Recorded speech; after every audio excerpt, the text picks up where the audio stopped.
Ms. Kelly's motion for modification of a parenting plan, child support, attorney fees, and the like, with some interesting issues. So we'll hear from Ms. Gilmore first as the moving party, and then Ms. Winkles.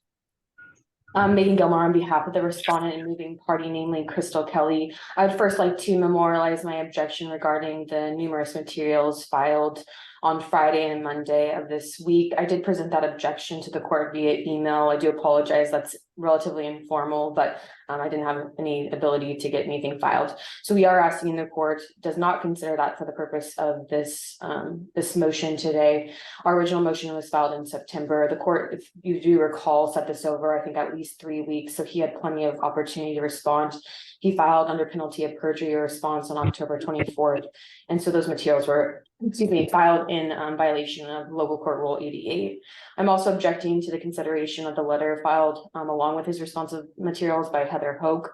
We're just asking that that is not considered because it was not made under penalty of perjury and she doesn't have personal knowledge to what was going on in my clients. Well, let's go ahead and just address that, just those discrete issues. Ms. Winkles, do you have a position? Yes, Your Honor. I came onto this case on October 16th. Prior to that, he was without counsel as his former counsel did withdraw at some point. That gave me a very limited amount of time in order to respond.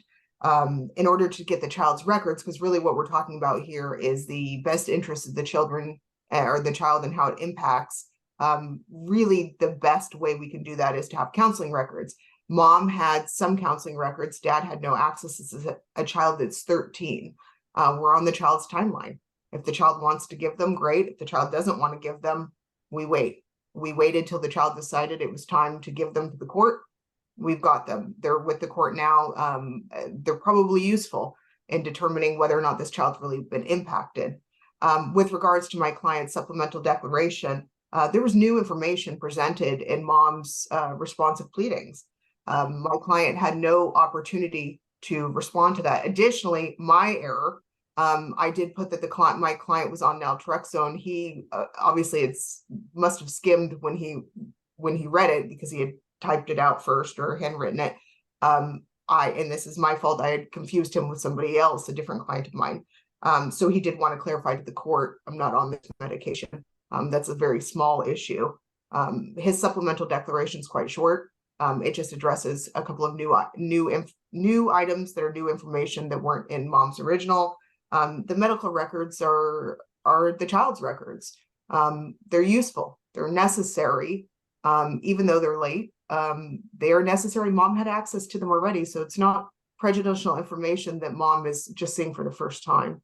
This is Mom had them in her care and custody and cherry-picked which one she wanted. My client didn't have them. And again, we're on kids' time here because she's 13. So I'd ask the court to give whatever weight the court wants to give to them. But since we are looking at the child here, I'd ask that those records be used. My client's declaration is supplemental, is small. It's small. It just clarifies a couple of things that were new in the other one. So thank you. Thanks. Sorry, I'm not objecting to the medical records. I have no objection to that. I'm just I'm objecting to the underlying declaration. It was 4 pages. My client, I don't believe, presented any new information within her reply materials. They were all responsive to the allegations and frankly really pertaining to the allegation. This was a final parenting plan. So I am asking the court not consider that declaration. Okay, thank you. I think the children's medical records are key, so I am considering those. As far as the second declaration that was filed by Mr. Bamer on November 3rd, I'm not considering that. Ms. Hoke's information, I'm not considering that either. That's not under penalty of perjury, so I'm not considering that. Okay, with that, we'll hear from Yes, thank you. How far does the court want me to go into the procedural issue of the final order? Do you want me to move forward or do you want me to get into the meat of that? I spent a lot of time with this case yesterday. I think a brief review would be helpful to just kind of bring it back to memory. So Yeah, absolutely. I'm happy to do so. And again, Megan Gilmore on behalf of Crystal Kelly. This is before the court on my client's motion to modify particularly the temporary parenting plan. First, the parenting plan entered in April of 2022 is clearly a temporary order. And I'm frankly frustrated that my client must spend fees defending this claim, given the clear reading of the order and the intention of the parties that we've submitted within our reply materials. At the time my client was forced out of the community residence, petitioner with an attorney presented her a separation agreement. As detailed within her declaration, she signed the order without counsel and frankly what she believes under duress, as she had no funds to acquire her own housing and needed to have visitation with her daughter. However, no one, including my client or petitioner, believed that they were signing or entering final orders at that point. Even if we go beyond the extremely questionable nature of how this agreement was derived, the parties clearly again had no intention of making the parenting plan final, as this was filed with was not filed with a petition, but rather was filed in two separate filings of proposed parenting plan as well as a temporary order, which was memorialized with the court. Moreover, the order itself makes no reference to the fact that this is a final order. And at the time my client signed it, she was a pro se litigant. She had to rely on the face of the order and the communications between the parties. Beyond the fact that the face of the order makes no reference to the fact that it's final, there's no sort of subsequent orders that are required under statute, particularly findings of fact and other final orders, particularly relating and required under with unmarried participants under RCW 26B020. You need to make what's required for the court to enter a final parenting plan pursuant to statute is making findings about, frankly, paternity in this case. These parties are married and that's required, even jurisdiction or child support. So this is further supported by the written evidence and the text messages between the parties. The parties were negotiating the terms and discussing going back and forth with petitioner's attorney on making said modifications. When the clerk's office provided notice of dismissal, again, because there was no understanding that this was finalized, petitioner's attorney filed a status report indicating that the parties were still negotiating the final orders. There's nothing to support petitioner's claim that the April 2022 parenting plan is final. We frankly believe he presents this allegation as a red herring to distract the court from the legitimate issues we believe are within his home. The court, again, clearly is what the information before the court is that this is a temporary parenting plan and nothing more. Furthermore, I present case law analysis that the court isn't bound by separation agreements and again is able to modify temporary orders upon a finding that the temporary parenting plan is no longer in the best interest of the child. So we do ask the court today make a finding this is a temporary order. Moving to the underlying merits of the motion, I already presented oral argument in support of our motion at the last hearing, so I'll make my arguments relatively brief and rely on the materials presented by my client. My client filed this motion as the child's mental health was severely declining in response to father's alcoholism and the conflict in his home that resulted in the child calling law enforcement. I'm frankly very concerned at the tone of father's responsive materials, as he's clearly isn't taking any accountability for his alcoholism and is willing to frankly make every excuse to avoid addressing the issue. The child's mental health records speak for themselves and truly show that this child is struggling during 50% of the time with her father. Following our hearing, father took it upon himself to inform this fragile 13-year-old child that my client presented the court, number one, with the mental health records and explained the information contained within those records. The child was threatening self-harm related to visitation with father. The child was absolutely devastated, and we believe that father presented this information to the child in an attempt to damage my client's relationship with the child. He then took it upon himself to change the child's mental health facility without any conversation with my client. We do acknowledge that the child's previous actual provider was going to another facility, or frankly, I don't know why she needed to no longer provide treatment, but my client was actively engaging in providing with another provider at the same facility. Father then again took it upon himself to make an appointment with a different facility with no notice to my client.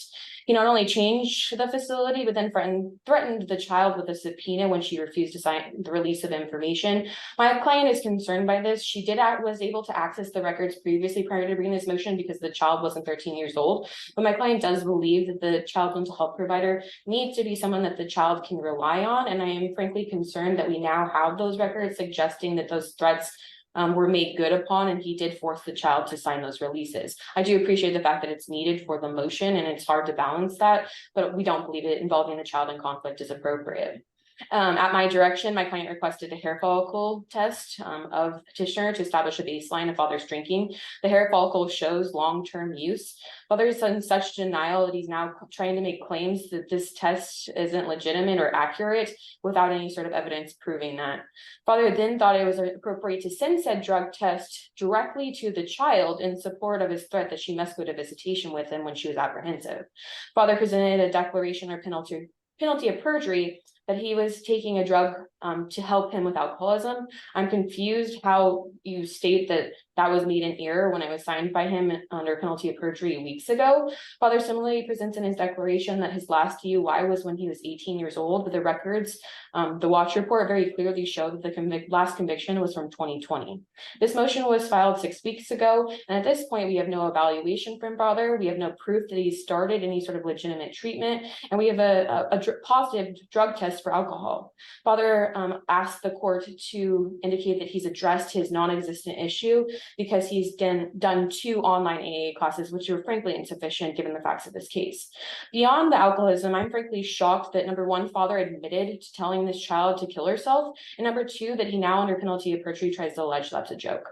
This is the same behavior that my client experienced during her long-term relationship with father. Father becomes intoxicated on a daily basis. He hurts people verbally or physically, and then apologizes, claiming he'll stop drinking, only then to drink the next day or week. Father is in such denial that he admits in his own declaration that he doesn't need treatment, and unfortunately, I'm confident that it's not if, it's when father will start drinking again to the detriment of this child. So we do ask the court to grant our motion and adopt our parenting plan. I do think it's necessary in this case to get a guardian ad litem.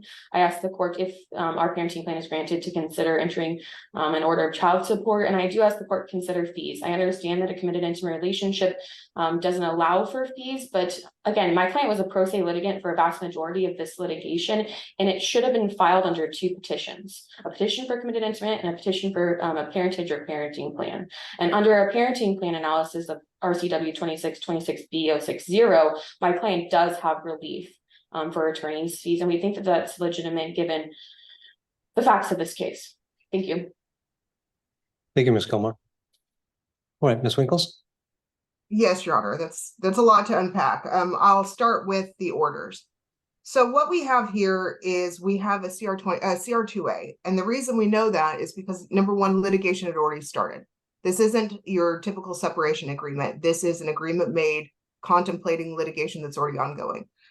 We can tell that these are final orders because number 1, they don't say anything about being temporary, but more important than that, they're all signed by a notary. They're all signed on the same day. They're signed back in March. We can clearly see the negotiations going on that mom has entered with the court are on what is missing from this CR2A. It's not a complete CR2A. It's a CR2A on the distribution of assets, which nobody's arguing here. We all agree that that's done and dusted and done and has been settled. And what has also been settled is visitation. Child support has not been settled in this case. Neither is the final testimony been entered in the court. You can clearly see that they are still arguing about child support and about who's paying for what. And with regards to the parenting plan, what was entered was intended to be final. It is clearly confusing in the court record because it does say temporary. These parties, once the other attorney got out, you had essentially 2 people not really knowing what to do here and calling child support parenting plan, but the parenting plan was clearly meant to go with the other documents that were meant to be final. It would be strange. It would be a strange outcome if they signed 3 documents under penalty of perjury, if they signed 3 documents in front of a notary, and 2 of those were meant to be final, and 1 of them was not. And the one that was not never indicated on its face that it was not meant to be final, but the other 2 were meant to be final. That result doesn't make any sense. We believe that in this case, and there may be adequate cause, but we believe in this case, what we're dealing with here is a petition to change a parenting plan at this point because the CR2A, or to essentially vacate whatever. My client did file a response to that. The outcome of that would be roughly, we'd be in a very similar situation. However, we would have to look at a change in circumstances. I won't argue that point unless Your Honor wants me to. I'll argue just the temporary plan at this point, I'll argue just if Your Honor believes there's been a change in circumstances, or Your Honor believes that there's been a temporary order and this is the result, I'll argue what they're alleging. We have to go back and look at what child. Should I just interrupt? Yeah. Might I interpose a question to both counsel? If I were to make a finding that the CR2A was to be, at least in the minds of the parties, a final order, does there need to be a motion filed for adequate cause, that there's been a change of circumstances for the court to make any changes to any parenting plans? Or is it kind of subsumed within the pleadings that there is an implied motion for adequate cause and modification? So I'll hear from the parties. I mean, yeah, there is an assumption that moving forward without a cause, if that is the court's ruling. Ms. Winkle filed a response to a non-petition, so I think, yeah, for the intention of the parties, I guess at this point we're either arguing adequate cause or we're arguing a modification based on the best interest of the child under a temporary parenting plan. Thank you, Ms. Winkles. Yes, so procedurally, there's three ways that you can bring adequate cause to the court. One is obviously the petitioner moves, the other one is the respondent moves, or the court itself moves. And in this case, as much as I'd like to, say that we could delay by me saying, well, neither the petitioner nor the respondent have done so. The fact is that we're arguing it really. So the court would have the ability to say we're arguing adequate cause, and Ms. Gilmore needs to do a motion. Probably she could do that motion after the hearing at the same time, because Your Honor would essentially say that we were doing a motion for adequate cause just based on what the parties are doing. But there has to be a motion in the record for it to be procedurally correct if that's the way we're going forward. And there has to be an order and adequate cause. You cannot change a parenting plan for anything that's major, which is what's being requested, without that motion and that order being in the record. Could I ask a follow-up question? Ms. Gilmore alluded to that there's three ways that adequate cause can be brought forward. One would be the petitioner or the respondent file for a motion, or the court could do that. Can the court make a sua sponte motion for adequate cause and make a finding of adequate cause? Ms. Winkles. Yeah, so based on what the parties are doing, I can't remember the word for the life of me right now. If the parties have argued, it's you can go back and almost change the pleading from, I can't remember the word, it's driving me crazy. Based on what we're arguing, Your Honor has the ability to motion, to essentially say we are motioning, but we need the underlying pleading. Because I've essentially argued it as well, I've waived the ability to object to if Your Honor says we're doing a motion for adequate cause, I would essentially have waived that by arguing this out anyway, if that makes sense. It does. Yeah, I appreciate both parties' input. I think maybe it may be best just to streamline the argument for the court to make its decision related to whether it's a final order or a temporary order. Here, at least in my view, the agreement. Well, there's arguments on both sides. The agreement, to me and to my mind, seemed to be a final order.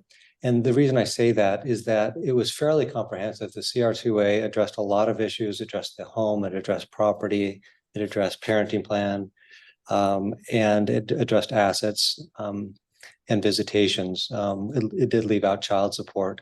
And then after that information was signed and then it was filed, basically it was left to sit for a year. So if I put myself in the shoes of the parties as they're negotiating and working through this, both being at this point at some point thereafter they were not represented, there's a sense there that they let it lie because they thought they were done. So I think that's fairly significant. When the attorney for Mr. Bamer indicated that, hey, in response to the want of prosecution, hey, we're working on things, we're negotiating. That was a year after the documents had been signed. So that very well may have been child support, it may have been other issues, but at least in my estimation, there was the intent of the parties to have signed off on final orders through the manifestation of the CR2A and other documents that were filed. So related to adequate cause, I'll make a finding that there is adequate cause to modify the parenting plan. And that's based on certainly a change of circumstances. There's been some concerns related to the separation and how that's impacted the child, and how alcohol may play a role within that separation and how that impacts the child. So I'll make that finding of adequate cause. Okay. And then I would suggest, Your Honor, that Ms. Gilmore prepare that motion just so that the court record follows. Okay, Ms. Gilmore, are you comfortable with that? Sorry, just for the cleanest version of the record, I will likely file a petition and motion for adequate cause, just to be the record, to be clear. Okay, all right, thank you. Appreciate that collaboration and help. So, Ms. Winkles, do you want to pick up from that point and continue, and then we'll get some time? Yeah, absolutely. So we have to really look at what the child was suffering from before the parenting plan was signed.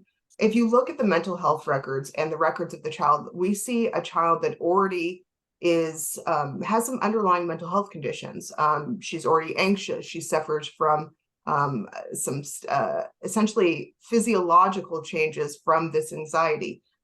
Doctors, if you read into what the doctors were saying during her visits, they were concerned that she was either hypochondriac or that she was having psychosomatic physical changes due to this anxiety or attention seeking. You can see that because she comes in for heart problems, stomach problems, head problems, hyperventilation, things of that nature. And the doctor notes, you know, she's tender, she's complaining of pain, but then she jumps off the table.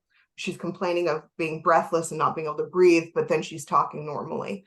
So the doctors are concerned anyway that the child is essentially attention seeking. And this makes sense. This is a child that was essentially, and I won't use the word spoiled, but maybe all the attention was focused on this child during this relationship. And then suddenly we have these parties separating. Child is no longer the number one. These parties are arguing. So they start, the attention becomes each other, really. And then the attention becomes this new partner. Child is receiving less attention. So child is attempting to create conflict in order to have the attention back on her. And we see that through a number of things. Number one, every time she's with a parent, she has conflict. You can see that in the mental health records. When she's with mom, she has conflict with mom. She's talking to the counselor about all these issues she's having with mother. Only when mother goes to the counseling appointment themselves does suddenly the child, you know, is great with mom, is working out with mom because mom is giving child attention. You see the same thing with dad. Dad is an alcoholic. Dad has all these issues. She doesn't want to go to dad's house until dad suddenly is essentially babying the child and giving the child as much attention, concern, you know, child has cramps, child goes to doctor. Child, you know, hurts or injures her thumb, child goes to the doctor. All of that, suddenly child is now back in dad's court.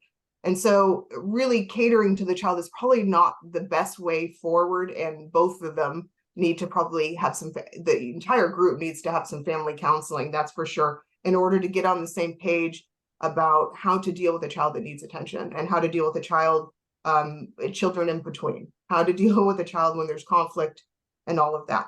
But really the crux of this is dad an alcoholic? Dad never said he had one DUI when he was young. He did have one when he was 19. He also mentioned that he had one in 2019. These are two different DUIs, obviously. They're 30 years apart or whatever. Dad made a mistake in 2019. Dad does have some poor coping strategies when things get tough. That might be drinking. Dad doesn't drink on a daily basis. Dad doesn't drink to get drunk. Dad goes long stretches, years without drinking. Dad has some poor stress related issues, and dad may have a drink when he gets stressed out. However, it doesn't even matter because dad has already entered treatment purely And again, this is possibly catering to the child, but maybe the child needs this right now. Dad has entered treatment, not just 2 sessions of AA, but dad has gone to Ideal Options and gone to Cowlitz County Tribal Treatment. And the SUDS is included at CP 34. So I'm not really sure this evaluation was included at CP, should have been included at the top of CP 34, right in front of the child counseling records. Dad went through and dad was very honest, and you can see everything about dad's drinking in there, including the DUI and everything like that. They didn't feel dad needed treatment.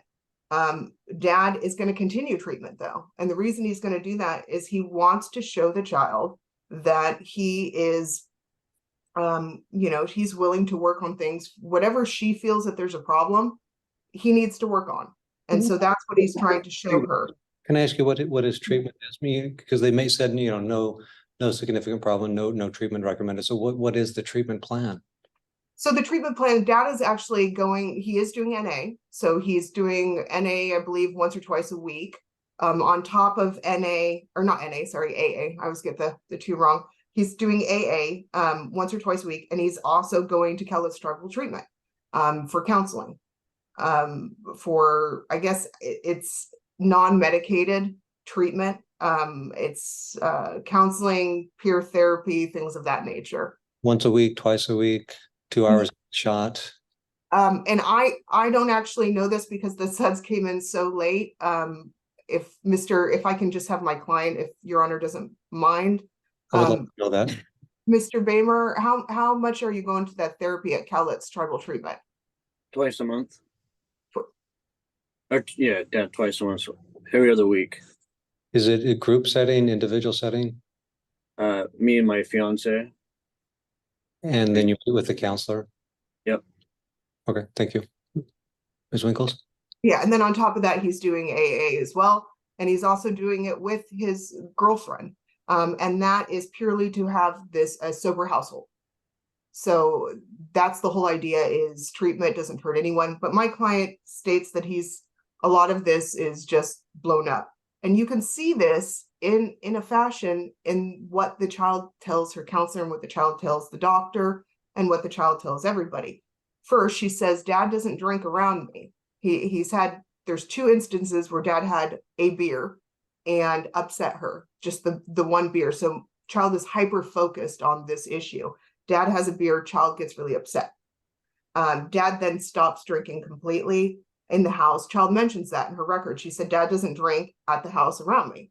And he doesn't drink there because he's not an alcoholic. He doesn't need alcohol to sustain himself. He doesn't have a dependence on it.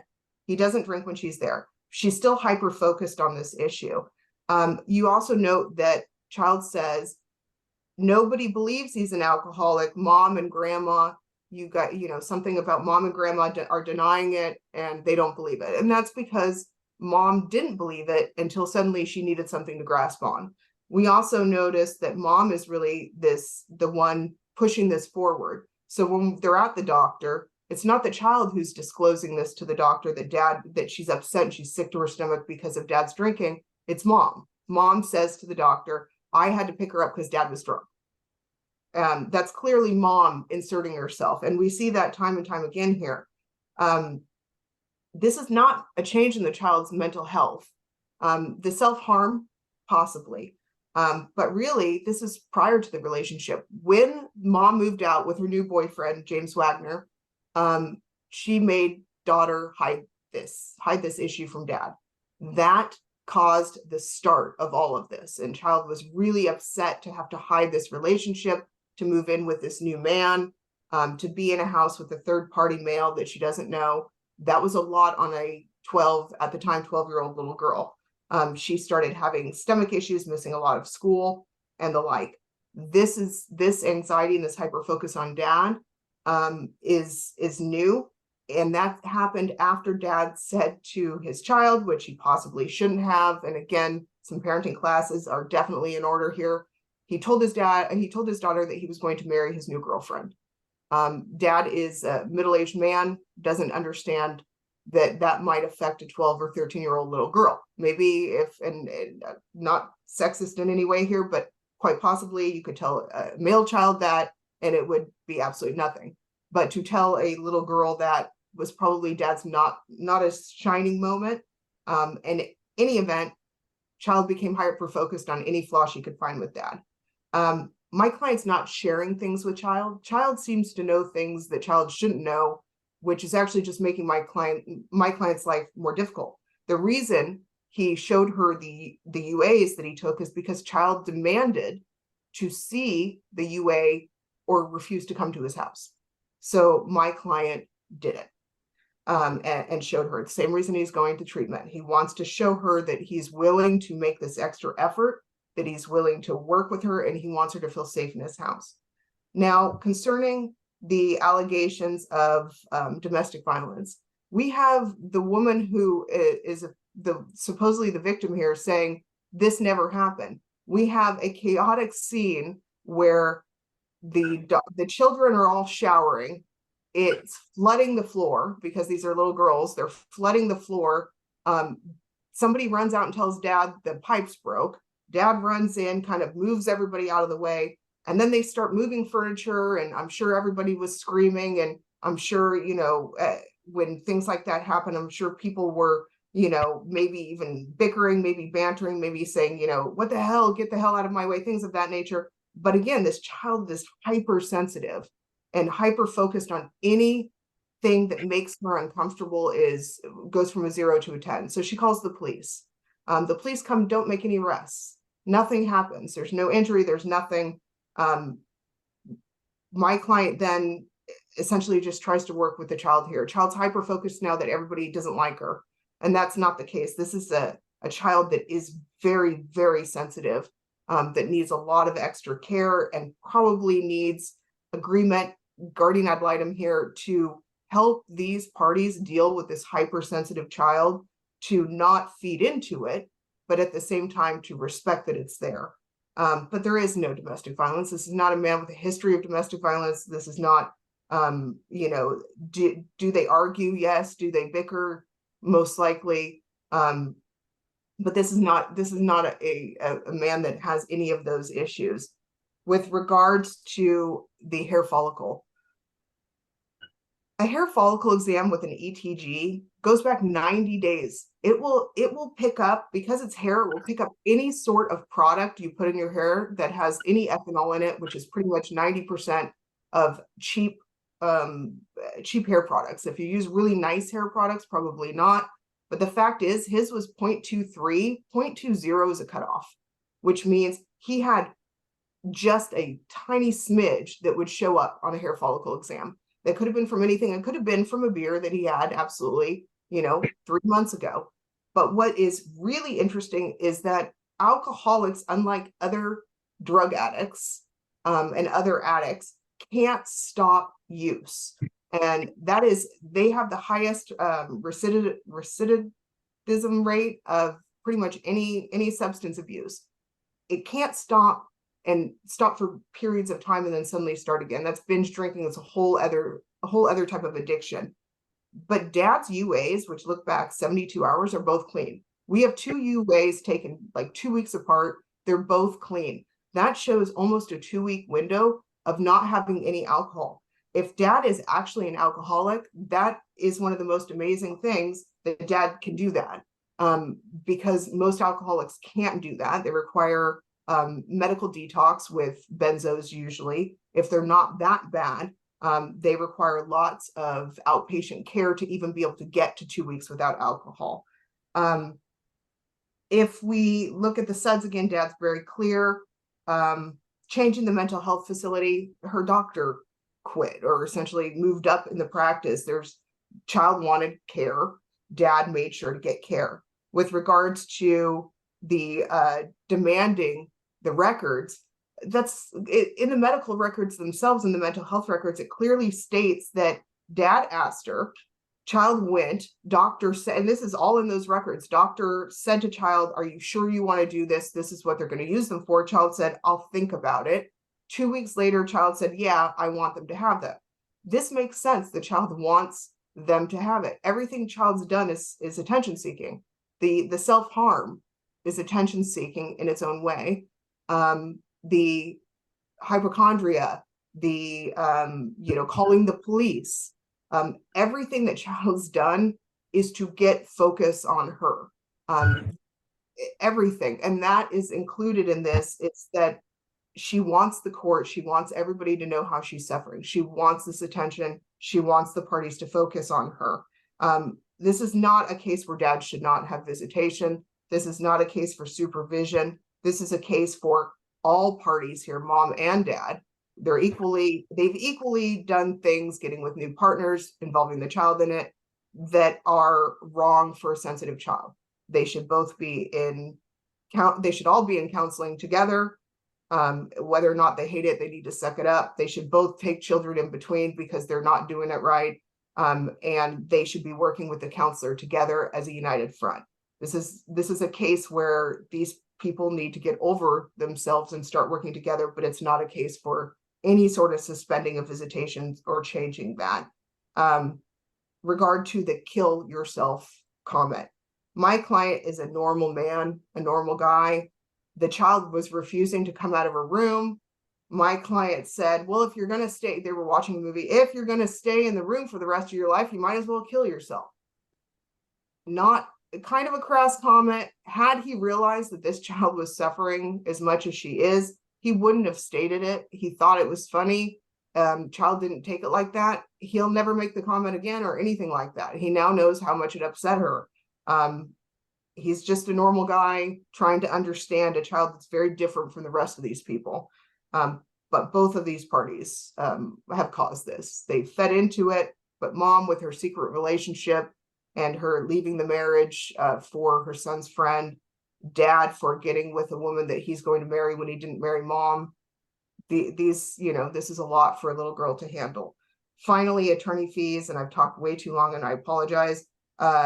CIRs are very specific in that they do not allow any form of attorney fees. They don't allow it. And this case is not filed as a separate parenting plan. It's filed as a CIR with the parenting plan included, and that is acceptable under a CIR. So while it might be easier to do it the other way, it hasn't been filed in that way. Additionally, mom doesn't have a need. Mom makes good money. Dad doesn't have the ability to pay, and he's paying for himself, and it's going to be most likely expensive. We'd ask for no attorney fees. I think we're here when the parties should have been trying to work on this. A guardian ad litem is probably not a bad idea, though. Not even for the investigation, just to get these people some resources. The child's not going to get any better unless they start working together. Thanks. Thank you, Ms. Winkles. Ms. Gilmore. Yeah, I do apologize. I somehow missed this substance abuse evaluation. It does look like it was filed on the 3rd, which I believe is Friday.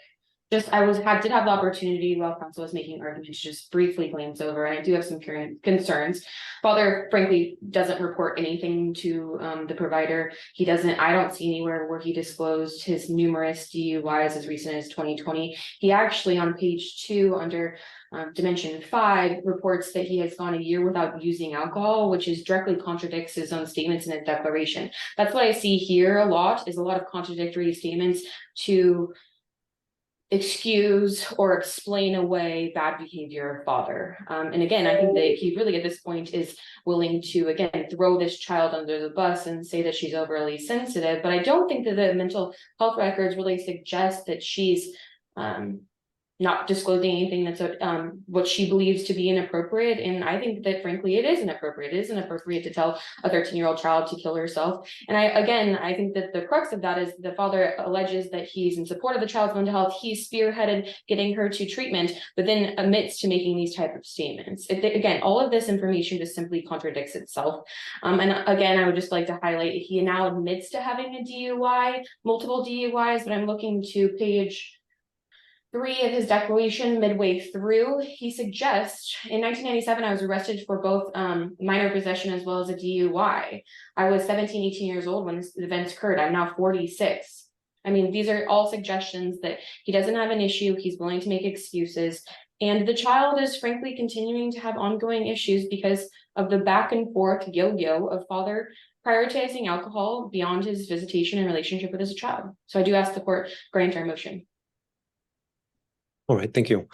All right, I appreciate the parties emphasis of your different points and the argument presented. Having made that finding of adequate cause, I just want to talk a little bit about the child. I found interesting, one of the doctor's entries indicated that this, I think they described it as a complex presentation. And I think that's a fairly accurate portrayal. Like I said before earlier in the docket, humans are complex, especially when children are young, they're growing, they're developing. They are encountering a huge life change, that their parents are no longer together.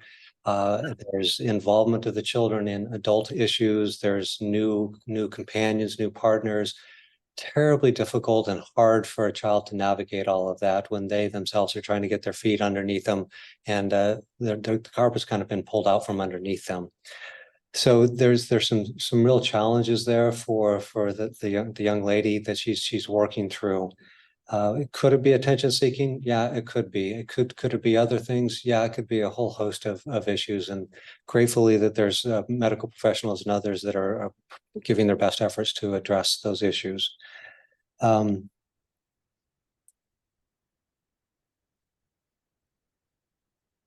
just touch briefly, the change of the mental health provider. It sounds like there's some rationale for doing that. And I think anytime that there's been a separation between parents, the actions of another are always met with skepticism and suspicion. What I think is important is that the child is continuing to receive care, so that's great, and I appreciate the parents doing that and making her a priority. The issue related to the alcohol and Mr. Bamer's consumption of the same. So I think the records are fairly clear that he's had 3 DUI convictions. 2 are much earlier in his life, and 1 occurred in 2019. And I think the conviction occurred in 2020. So what that suggests to me, and then I take this into, I looked at the evaluation, indicated that generally takes about 2 to 6 hours a week of drinking activity. That doesn't necessarily mean that you're taking one beer or one drink after another for 2 hours, but it's sitting in a social setting or otherwise consuming alcohol anywhere between 2 to 6 hours. I think that's interesting. And the overall sense I got from the evaluation, the evaluator indicated, that there was, I think the phrasing was possibly downplaying issues. I think as a human being, it is very difficult to self-assess and have a very clear picture of what we are, what we're doing, how we present, and what we're doing in life. And our normal reaction to being confronted with something that's maybe not right in our life is to minimize, is to downplay. That's my sense. That's what's happening here, is that Mr. Bamer has been able to function well during his life and continue to drink alcohol. And sounds like he has no plans to quit drinking alcohol. There was some suggestion that naltrexone, which my understanding is it's a drug that you take, and if you consume with alcohol, it makes you pretty darn sick, and it's definitely an aversive medication. Whether Mr. Bamer is willing to do that's really not my call to make at this point. If he's interested in showing that alcohol takes a backseat to his child, that might be a consideration, but I'm not making any rulings related to that. So I think that combined with this separation between the parties, Mr. Bamer was pretty forthright and indicated, yeah, I started drinking maybe more heavily than I had in the past. And I get that. And what that suggests to me is that there's some coping skills that maybe have not been fully developed, that the alcohol has served as a crutch for a long time. And when the going gets tough, rather than using different coping skills, alcohol is turned to as a coping skill, which generally is not a good long-term effective coping tool. It may be feel good in the moment, but overall, it doesn't necessarily lead to addressing underlying issues that every single human has, and that we all do our best to try to cover up through different ways of coping. So I think I think that a SUD evaluation, a new one, needs to occur with collateral input from the Ms. Kelly and also the guardian ad litem that I will be appointing. So I think that's important to look at that more closely. As far as the guardian ad litem, I will appoint a guardian ad litem. It'll be private pay. And I'll ask if we can just address that now by having the clerk share the three next individuals on the list, and then each party can strike if they'd like. Ann Height, Twyla Corey, Keith Lawrence. Okay, so in order, we have Ann Height, Twyla Corey, and Keith Lawrence. Moving party is Ms. Gilmore. And we already did, I'm fine with Anne. We already discussed that, Miss Winkles. Are you fine with her? Yeah, I was gonna strike Keith Lawrence, so yeah, and Hyde's fine. Okay, Ann Height is hereby appointed as guardian ad litem. Her job obviously will be includes addressing issues of alcohol consumption and impact on parenting, father's relationship with his partner, mother's relationship with her partner, the daughter's mental health and well-being, and how best to support her. I think it goes without saying that the counseling for the daughter will continue, and that both parents should and are required to complete developmentally appropriate class for children, for parents, pardon me, for children who are undergoing a divorce or separation. I think that would be really important. Both parties focused on the comment made by the father related to his daughter not coming out of the room. And I thought it was interesting that Mr. Bamer included in his declaration, he said, "I was making a joke to my child like I'd made 1,000 times in the past," which, when I pause for a second, actually hurts my heart quite a bit. Children are exceptionally sensitive to anything that their parents say. And I don't know if Mr. Bamer needs to hear this or not. Maybe he doesn't. But when a parent tells a child to go kill yourself, that is a clear, direct statement to your child that you do not matter as a human being. And if you cease to exist in this life, no big deal. It's terribly damaging. And if it's occurred on a repeated basis, that has to stop. That has to absolutely stop. And hopefully it has, and hopefully it'll never repeat itself.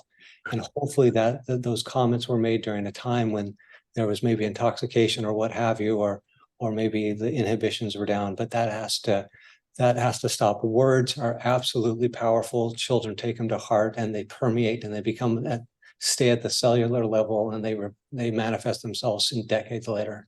That has to stop. I understand. And my client is enrolled in parenting classes, a couple of them already. So we're trying to deal with those things. Okay. The next kind of the elephant in the room related to the parenting plan and the parenting time, residential time.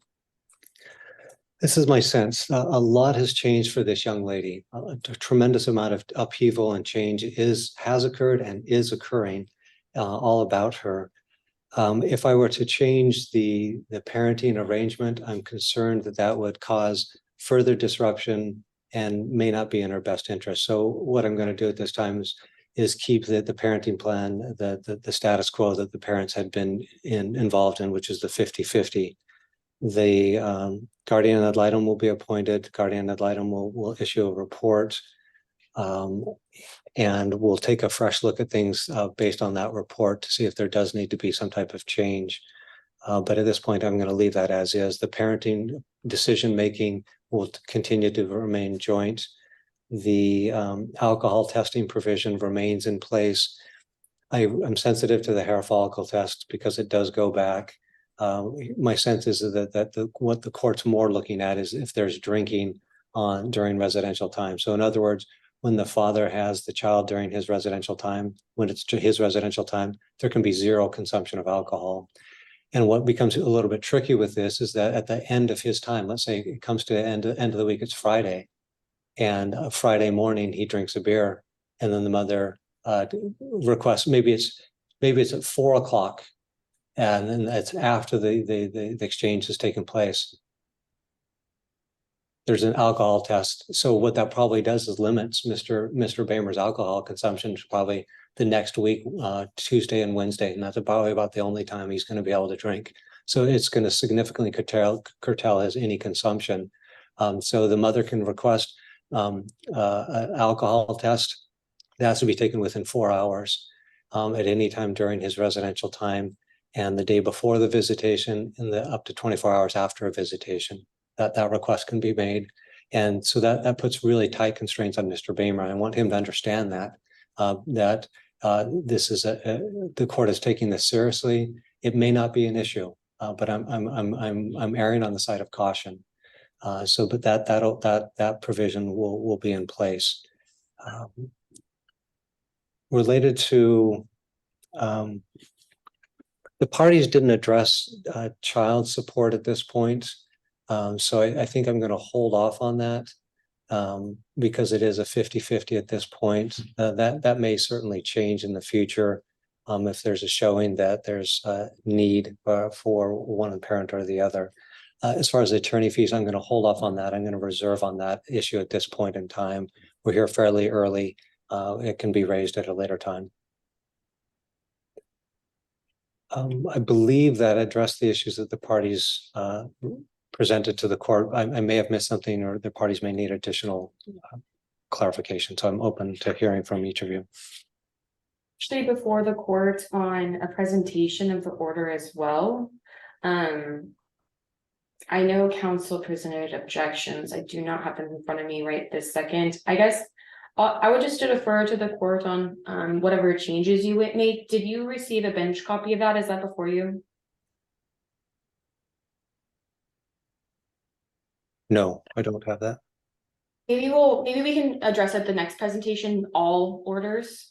Is that fine with you both? Yeah, that works for me. We can address, Okay. because I didn't think it changes anything. It's just to clear up the record. Yeah, okay.